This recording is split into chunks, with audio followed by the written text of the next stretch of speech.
Greats in variety. He really is. I'm not going to say any more. Kenn Dodd is here.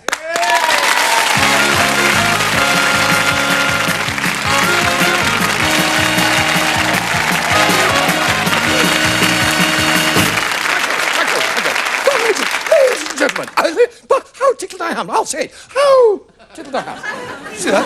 How tickled it is to be here on 321, Yorkshire Television's answer to the Open University. Oh, how wonderful to be on this programme with marvellous Ted Rogers, the thinking man's Kermit. When you think, marvellous the way he does this 321 with his fingers. One night, you know, he actually froze in mid-twiddle. And, froze in mid-twiddle, and he started getting fan letters from Harvey Smith.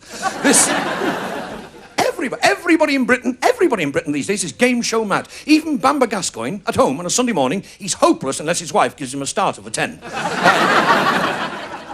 And Magnus Magnusson's missus, she says to him, well, you've started, so you better finish. Thank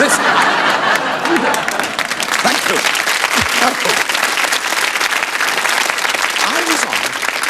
I was on one of the very, very first game shows, on animal, vegetable, or mineral. But they didn't guess which one I was. These days, you have to, on a game show, whether you're on the show like this or a contestant, you have to think positive. Think positive. Be like the man who dashed home from work, burst into his house and shouted, I want to, I can do, and I will do. And he would have done, but his wife had gone out playing bingo. This is life. All life.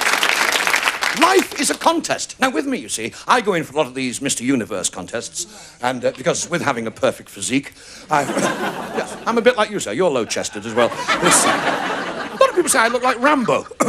Pardon? That's Dumbo, yeah. I do a lot of posing, you know, for these girly magazines.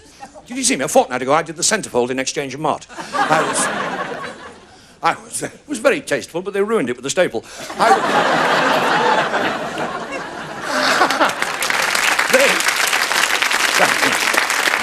No, I'm not ashamed. I'm not ashamed of growing old. I think 37 is a very good age to be. I'm just turned 37. Before I turned, it was 73. I was lying in the bath this morning, stock taking, and I was thinking to myself, I was admiring my profile. You see, a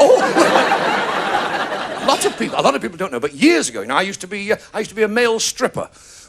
I was known as Mighty Thor. Well, if the central heating was working.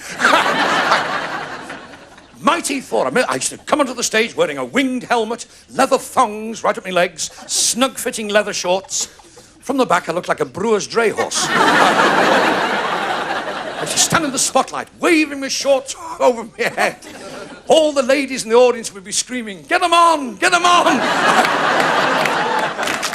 You have to make the most of yourself. Now, a lot of people these days are having hair transplants. Do you know, look at Elton John. He's had so many hair transplants, his dandruff can't remember whose head it belongs to. And that is one of the great game shows, one of the greatest contests in Britain today. The North versus the South, the rivalry. Because they laugh at us, you know, because we say sithy and not but just. I'll never forget the first time I told my dad I was coming into show business. I told my dad said, he looked at me, Dad said, nay lad, oh lad, ah lad, nay lad, hey lad. Hey lad, no lad, ah lad, nay lad, no but just lad, ah lad. And I'd never heard my father speak to me like that before. Because he's Welsh. See, at one time, you see, the South wouldn't let us in. They had this big fence. It was boarded off. There's this big wall. It was a fence going from Milton Keynes to the Wash. And we couldn't get in, the Northerners. They had this, like a door at Walsall. And us Northerners, we used to knock on the door and say, hey, Greedley, ah, lad, hey, lad. Can we have a bath? And the Southerners would cheerily chuck a bucket of hot tar over us. Now, see, they've never really forgiven us for the Battle of Watford Gap. Now, oh yes. Battle of Watford Gap, it happened there. See, there was King Arnold of Wigan. Now, yes, King Arnold of Wigan had the Roundheads, so called because the way we had our hairs cut with the basins.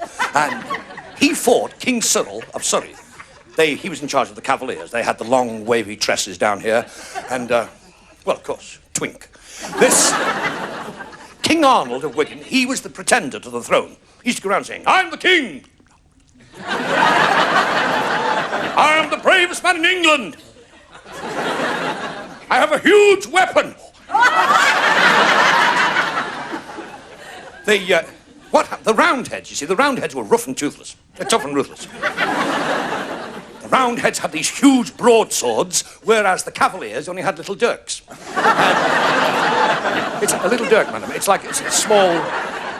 Well, never mind what it is. Anyway, at the Battle of Watford Gap, it took place in the car park behind the services, and the Cavaliers showered salvo after salvo of aftershave lotion, brilliantine, and talcum powder over the poor old Roundheads. But the Roundheads replied, because they had the ultimate weapon, the mushy pea bomb. The mushy pea bomb.